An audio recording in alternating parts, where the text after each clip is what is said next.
One of 8 Republicans who have now qualified for the Maine gubernatorial primary ballot in June is Bobby Charles. Charles is a lawyer with a long career of public service. Political Brew host Phil Hirschkorn sitting down with him now to learn more about his plan for the state.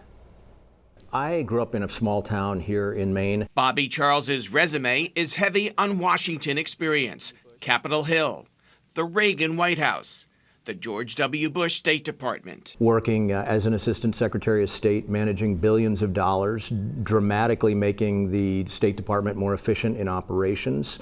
Also training all the Iraqi police. I like big projects. After 9/11, Charles served a decade as a naval intelligence officer.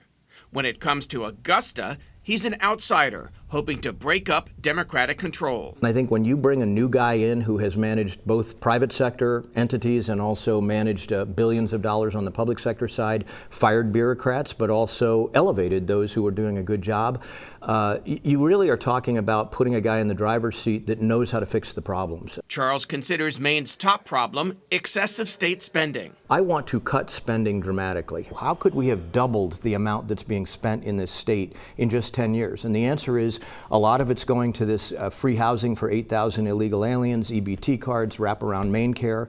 A lot of it is fraud. Charles proposes phasing out the state income tax over 4 years, leaving more money in people's pockets. The average we're shooting for is about $5,000. That's the median that someone pays in personal income tax in this state. Like other Republican candidates, Charles wants to repeal the new law that prohibits Maine law enforcement from cooperating with federal immigration investigations and operations. A sanctuary state is a sanctuary for criminal aliens, okay? He's focused on reducing crime, drug trafficking, and addiction. We should be dramatically increasing the law enforcement presence, local and state and federal, in all 16 counties. We need residential treatment. We have 315 beds, I think, by the last count, in a state of 1.4 million people. We have 30,000 addicted and 10% over the age of 12. That is absurd. On reproductive rights, Charles objects to the 2023 law signed by Governor Janet Mills that permits abortion, if deemed medically necessary, after fetal viability at 24 weeks. In my personal view, abortion is abhorrent, and I think that the idea